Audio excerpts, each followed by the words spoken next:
बिस्मिल्लाहिर्रहमानिर्रहीम, अस्सलाम वालेकुम। मैं हूं शाहिद सकलैन और आप देख रहे हैं मेरा यूट्यूब चैनल। बहुत सारे मामलात ऐसे हैं, मुआशी मामलात, जिनको एक आम आदमी के समझने के लिए जो बड़े मुश्किल हैं, और उनको आम फहम ज़बान में जो है वो एक्सप्लेन करने के लिए किसी ऐसे बंदे की ज़रूरत होती है जो इकॉनमी को, इन सारे मामलात को बहुत अच्छी तरह समझता। तो आज मैंने ज़हमत दी है, मेरे साथ मुज़म्मिल असलम साहब मौजूद हैं, किसी तारुफ के मोहताज नहीं है। अगर मैं इनको इकोनॉमिस्ट कहूँ, बैंकर कहूँ, बहुत सारा एक लंबा तजर्बा है इनका। तो मुज़म्मिल भाई, बहुत बहुत शुक्रिया, आपने मेरे लिए वक्त निकाला। सबसे पहले तो मैं बात करना चाहूँगा, आज पाकिस्तान ने फैसला किया है भारत से चीनी और कपास दरामद करने का। तो बताइएगा कैसा फैसला है, क्यों जरूरत पड़ी हमें भारत से दरामद करने में, और क्या कोई और मुल्क नहीं था जिससे हम दरामद कर सकते थे? देखिए शाहिद भाई, पहले तो शुक्रिया आपका। और आपको मुबारकबाद, इस चैनल की भी माशाल्लाह बहुत अच्छा चल रहा है। देखिए दुनिया में ना अना एक जगह और मफाद एक जगह होती है। अब आप बताएं मुझे कि अमेरिका और चाइना का कितना बड़ा तजाद है आपस में, एक दूसरे की मतलब बिल्कुल है। दुश्मन है एक दूसरे के। आप ये कह लें कि वो सुपर पावर की जंग लड़ रहे हैं ये, लेकिन उन्होंने अपने तजारती ताल्लुकात को एक दिन भी खराब नहीं होने दिया। और वो जो है तिजारत को उन्होंने तिजारत पे रखा, और जो सियासी ताल्लुकात हैं उसको सियासी ताल्लुकात पे रखा। इसके ठीक साथ है। आप देख लें, चाइना इंडिया का पिछले साल कितना बड़ा मामला हुआ। लद्दाख में जो है चाइनीज घुस गए, वहां पे उनके फौजियों को मारा, उनकी जमीन पे आज की तारीख में भी जो है लद्दाख में वो बैठे हुए हैं। और बिल्कुल। इनकी कोई दुश्मनी अभी कोई नई नहीं शुरू हुई, लेकिन उन दोनों की तिजारत एक दिन का फर्क नहीं पड़ा, ठीक है ना। फिर इसी तरीके से जापान और चीन की आपको पता होगा कि एक बहुत जिसे कहते हैं ना माशी तौर पे बनती नहीं है, और वहां बिल्कुल। पे भी जो है इनका झगड़ा है, लेकिन दोनों एक दूसरे से आजादाना तिजारत करते हैं, ठीक है। मुझे नहीं समझ आता कि पाकिस्तान और भारत जो है, ये दोनों जो है इसको, ये वही भारत है जो चीन के साथ पाकिस्तान से ज्यादा उसका बड़ा मसला चल रहा है, लेकिन उसके साथ तिजारत करता है और पाकिस्तान के साथ कश्तियां जला देता है, ठीक है। ठीक है। तो मेरा अपना ख्याल ये कि हमारी जो शायद हो सकता है कि इंडिया के साथ जंग सिर्फ कश्मीर के अलावा, जो मसला कश्मीर के अलावा एक शायद हिंदू मुस्लिम फर्क भी है, शायद तो हो सकता है कि वो भी एक दोनों मुल्कों के दरमियान जो है एक मसला है जिसमें जज्बातियत बढ़ जाती है और हम सब कुछ बंद कर देते हैं। लेकिन गाय सही। बगाए हमने ये देखा है कि जैसे आपका शहर जिधर आप बैठे हैं, पिंडी इस्लामाबाद, ये दोनों का गुजारा एक दूसरे के बगैर नहीं है। पिंडी इस्लामाबाद का, बिल्कुल। अगर मैं सही कह रहा हूं तो इसी तरीके से चाहे कुछ भी कर लें, ये दोनों मुल्कों का गुजारा भी एक दूसरे के बगैर नहीं है। अब उसकी वजह यह है कि एक तो एयर स्पेस है। अगर इंडियंस को जो है अगर यूरोप की तरफ जाना है तो पाकिस्तान के ऊपर से ना जाए तो उनका सफर 4-5 घंटे बढ़ जाता है, ठीक है। बिल्कुल है। इसी तरह अगर हमें मलेशिया ये इस तरफ जाना हो तो हमारा सफर बढ़ जाता है। फिर दोनों जो है अपने बॉर्डर्स को शेयर करते हैं, दोनों में जो है कभी किसी के यहाँ मुल्क में अच्छी फसल हो जाती है, कभी किसी के यहाँ अच्छी फसल हो जाती है। तो वो एक दूसरे को, जैसे ठीक है। सिंध कराची बलोचिस्तान, सिंध पंजाब बलोचिस्तान और सरहद की एग्जांपल लें। पंजाब जो है सारा खाना मुल्क का पैदा करता है, सरहद जो है गैस पेट्रोल देता है, सिंध जो है इसी तरीके से गैस पेट्रोल भी देता है और चीजें देती है। अगर आज हम ये कह दें कि जी सिंध में जो पैदा होता है वो पंजाब में ना जाए और पंजाब में जो पैदा होता है वो केपी में ना जाए, तो आप मुझे बताएं कि इन सूबों में क्या होगा। कहत ही पड़ेगा ना, और बिल्कुल है। महंगाई होगी, गैर यकीनी सूरत हाल होगी।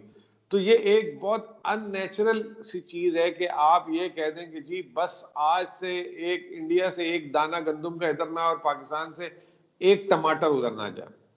जब ये ठीक। चीज हुई तो उसके बाद ये दोनों मुल्कों ने नुकसान उठाए अपने अपने तौर पे। इंडिया से हमें प्याज आ जाता था, इंडिया को हम प्याज भेज देते थे, पाकिस्तान से, सॉरी, इंडिया से टमाटर आता था अक्सर, हम यहाँ से उनको प्याज बिल्कुल। भेज देते थे। पाकिस्तान से नमक पूरा उधर जाता है, वो जो खाते पीते हैं, छवारे जाते हैं, जिप्सम जाता है, वहां से जब कोई बिल्कुल। चीज की शॉर्टेज होती है वो वहां से आ जाती है। तो जब ये चीज हुई, आप ये देखें कि अगर आप गौर करें, पाकिस्तान में जो खाने पीने की महंगाई उस दिन से शुरू हो गई थी। अच्छा, ये सिर्फ पाकिस्तान सही। में नहीं हुई, ये इंडिया में भी हुआ है, ठीक है ना, क्योंकि हम ठीक है। इंडिया की मीडिया को इतना फॉलो नहीं करते, उनकी मईशत को इतना फॉलो नहीं करते। लेकिन इंडिया में भी खाने पीने की, अच्छा इंडिया से आपको पता है गोश्त बहुत, गायें आ जाती थी, वहां पे खाते नहीं है, तो यहाँ पे जी वहां से जी। सस्ता गोश्त आ जाता था, तो वो एक मुतबादिल था, ठीक है ना। तो ये तमाम सूरत हाल की वजह से आप देखें कमोडिटी प्राइसेस जो है ना वो ऊपर नीचे हो गई बहुत ज्यादा, ठीक हम्म है। हम्म। और वो कमोडिटी प्राइसेस ऊपर नीचे, उसमें जो जखीरा अंदोज केलें, मिडिल मैन केलें, आड़ती केलें, उसको शॉर्टेज क्रिएट करने का मौका मिला, और उसने जो है दोनों तरफ, एक तरफ हुकूमत की साख को नुकसान पहुंचाया और दूसरी तरफ अवाम का बेड़ा गर्क कर दिया पकड़ कर। सही। तो ये अगर आज का फैसला है, अगर आप इसको देखें तो इसको जातियात से हटके और जो है इमोशन से हटके देखें। ये 22 करोड़ अवाम का मामला है। अगर 22 करोड़ अवाम आपकी जो है परेशान होगी, उसकी जो है जेबों पे डाका पड़ेगा और इस तरीके से होगा, तो आप एज अ मुल्क एक ताकत नहीं, कमजोर हो जाएंगे, और आपका जो सामने वाला हम्म। मुल्क है वो मजबूत हो जाएगा। आपने मफाद को अपनी जगह रखना है, इख्तलाफ को अपनी जगह रखना है। ये आप तो सियासत में होके, बेहतर फैसला है जो आज किया गया है, जी जी मेरे जी, ख्याल से। तो बिल्कुल सही। अब्दुल रऊफ, अब मैं थोड़ा सा आगे चलता हूँ। आज आपका ट्वीट कोई, मेरे ख्याल से जब मैं वीडियो रिकॉर्ड कर रहा हूँ तो 5-1 घंटे पहले, और उसके हवाले से बात भी बड़ी हो रही है कि डॉलर का रेट जो है वो नीचे आ रहा है और मुसलसल आ रहा है। एक तो मुझे ये बताएं कि आने वाले दिनों में क्या ऐसे ही रहेगा या वापस चला जाएगा 160-170 पे? और दूसरा ये बताइए कि क्या वजह क्या है? इसाक डार साहब भी कहते हैं मेंटेन करते थे, कहीं वही वाला फार्मूला चल रहा है या कोई और चक्कर है? देखिए पहली बात तो ये कि हमने तो जो है, आपने भी जब से होश संभाला होगा आपने देखा होगा रुपए की कदर गिरती रही है, कभी बढ़ी नहीं है, ठीक बिल्कुल। है ना। या वो इस्तेकाम एक जगह आती है या फिर वो गिरती रही है। तो लोगों का एक यकीन और ईमान जिसे कहते हैं बना दिया गया था कि जो है डॉलर कभी गिरेगा नहीं, रुपए में हमेशा बढ़ता ठीक है। है। जिसकी वजह से एक पाकिस्तान में बहुत बड़ी आबादी का हिस्सा जो है अपनी बचत को डॉलरों में रखती है, ठीक है। और ख़ास तौर पे जो अमीर लोग हैं और जो जो करप्शन का पैसा है वो मुल्क से बाहर इसीलिए डॉलर की शक्ल बना के ले जाते थे, और वो कहते ठीक थे है। कि जी जब भी है हमें नफ़ा ही आएगा, फ़ायदा ही आएगा। और इससे होता ये था कि जो पाकिस्तान की जितनी बचत थी वो मुल्क में नहीं रहती थी, मुल्क से बाहर चली जाती थी, बाहर और फिर निकलती थी, हम बिल्कुल है। वही जो है कर्जे की शक्ल में वापस लेकर आते थे। अब ये जो है हुकूमत, अच्छा फिर माजी में हमने ये देखा कि हमारे जो इसहाक डार साहब आपने जिक्र किया, मैं उनकी पॉलिसी से इख्तलाफ ये वो नहीं करूंगा, लेकिन उन्होंने, उनका यकीन ये था कि अगर रुपए की कीमत में इस्तेहकाम रहेगा तो मईशत चलेगी।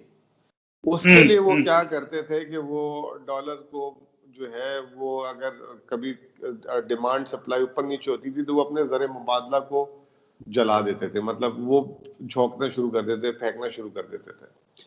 ओके। उसकी उसकी वजह ये हुई कि अगर आपको मिसाल के तौर पे पेट का दर्द है और आप जो है वो पेट का दर्द जो है आपको खाने पीने की कोई सी चीज की वजह से हो रहा है, उसको आप ना छोड़ें और बार बार गोली खाते रहे ऊपर से, तो वो पेट का ओके। दर्द सही नहीं हो सकता, वो एकदम ठीक वो है। फिर बड़ी बीमारी में तब्दील हो जाएगा। तो वो इसहाक डार साहब जो करते थे वो रुपए को इस्तेकाम जरूर देते थे, लेकिन जो पेट का दर्द था मईशत का, उसका इलाज ओके। साथ साथ नहीं करते थे। और वो क्या था ठीक है। पेट का दर्द? डॉलर में आमदनी, यानी कि हमारी बरामदात, पाकिस्तान की 72 साल तारीख में ये वाहिद 5 साल थे जिसमें बरामदात $1 ऊपर नहीं गई, बल्कि पहले 20% नीचे गई जहां जरदारी साहब छोड़ के गए थे, फिर आखिर में हम्म। जरदारी साहब के बराबर बराबर लाके खड़ी कर दी। तो वो जो ओके। पीरियड था वो निहायत ही जिसे कहते हैं पाकिस्तान को माशी तौर पे, आज जो हम ये कहते हैं कि जी बांग्लादेश हमसे आगे तरक्की कर गया, इंडिया कर गया, असल में वो अपनी जगह तरक्की कर रहे हैं, उन्होंने कोई एक्सेप्शनल नहीं किया, हम नीचे आ गए बहुत ज्यादा, तो वो ओके। अपनी जगह ही खड़े हुए थे। अच्छा ये हुकूमत जो है, इस हुकूमत ने ये जो डॉलर है, पहले तो पिछले 1.5 साल स्टेट बैंक से कोई उधार नहीं लिया, ठीक है। फिर जो है डॉलर को आजाद कर दिया कि डिमांड एंड सप्लाई, अगर मुल्क में लोग ज्यादा खर्च कर रहे हैं तो फिर डॉलर की कीमत बढ़नी चाहिए, ये नहीं कि ओके। स्टेट बैंक जेब से डाल के जो है लोगों को या किसी के मफादात को खुश करे। तो इन्होंने वो पॉलिसी अपनाई, लेकिन इसमें अल्लाह ताला ने, जिसे कहते हैं कि जो कोरोना से जो बहुत ज्यादा हमें नुकसानात हुए, उसमें एक एक उस सारे नुकसानात के अंदर से एक ये फायदा ये निकला कि बैरूनी मुल्क सफर खत्म हो गया, हज उम्रे में लोगों ने जाना छोड़ दिया, बाहर से जो लोग वापस घर आते थे अपने जो बाहर काम करते हैं वो जो है $7 ले आते थे, वो सारे काम बंद हो गए, जिसकी वजह से डॉलर की डिमांड कम हो गई। और ये जो इन्होंने ओपन मार्केट कर दी, open free float exchange rate कर दिया, उसमें जो है हमने देखा कि रुपए की कदर में इजाफा होता गया। अब दुनिया अभी भी जिसे कहते हैं, अब ये थर्ड वेव शुरू हो गई है, वैक्सीनेशन शुरू हो गई हैं, ये तमाम चीजें शुरू हो गई हैं। जरूरी नहीं है कि हमारी कदर जो है रुपए की जिस तरीके से रोजाना बढ़ रही है वो बढ़े, लेकिन आज की तारीख में इस वक्त डिमांड कम है, सप्लाई ज्यादा है। फिर कल हुकूमत IMF प्रोग्राम से $50 करोड़ मिल गए, यूरो बॉन्ड किए, $2.5 अरब वहां से मिल गए। उन तमाम चीजों के बाद पाकिस्तान के रिजर्व $23-23.5 अरब हो जाएंगे।